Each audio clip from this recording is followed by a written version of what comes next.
It was the kind of story you'd expect to hear on the news and turn away from, too dark, too cruel to believe. But for Jacob Miller, it began with a late-night trip to an old gas station on the edge of town, and two pairs of terrified eyes staring at him from the back seat of a stranger's car. Jacob was a single dad trying to put his life back together after a bitter divorce and the sudden death of his younger brother.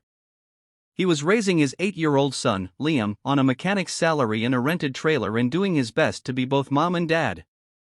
Life was hard, but Jacob was no stranger to hard.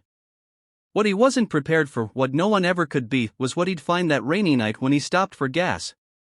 The man in the beat-up car next to him looked nervous. Kept checking his phone. Kept glancing back into his vehicle. Jacob noticed. He wasn't the type to interfere, but something didn't sit right. Then, in a moment that would change everything, two small faces appeared in the fogged-up back window, eyes wide, cheeks tear-streaked, and lips trembling. Jacob's instincts screamed. He waited until the man went inside the store, then approached the car.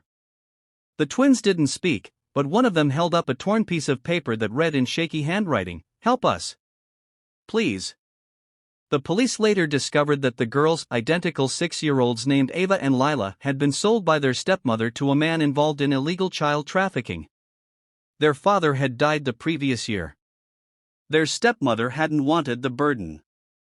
And just like that, they had become property until Jacob stepped in. What happened next wasn't part of any plan.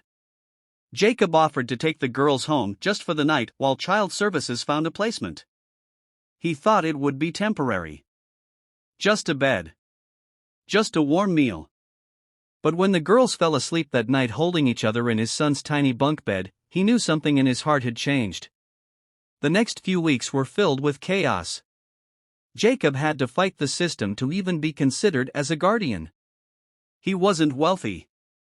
He wasn't married. He didn't even own his home. But he showed up again and again.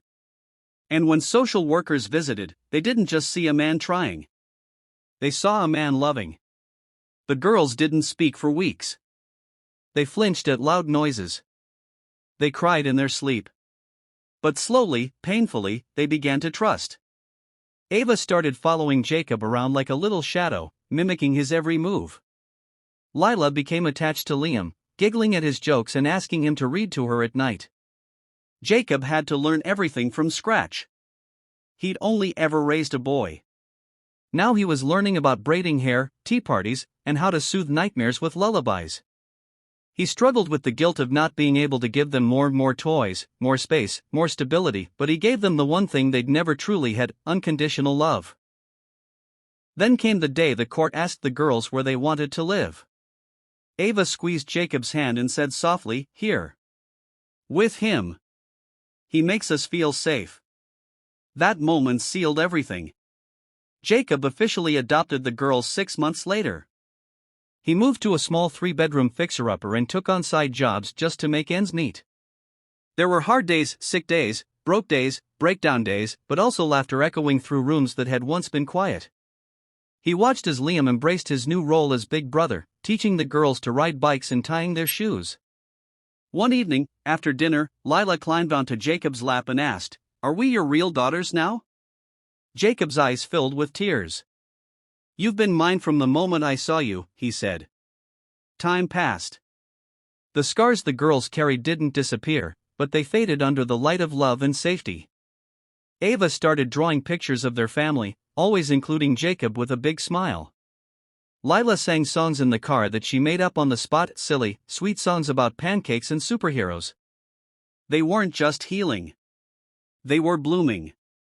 The miracle wasn't just that Jacob saved them. It was that they saved him too.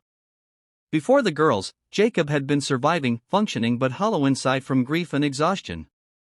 But with them, something awakened. He smiled more. Laughed louder. Held tighter.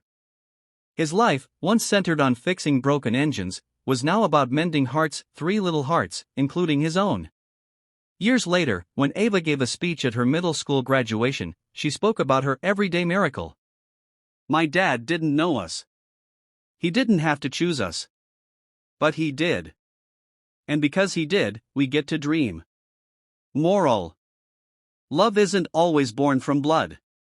Sometimes it finds us when we least expect it, in moments of courage, in acts of compassion, and in the quiet decision to keep showing up.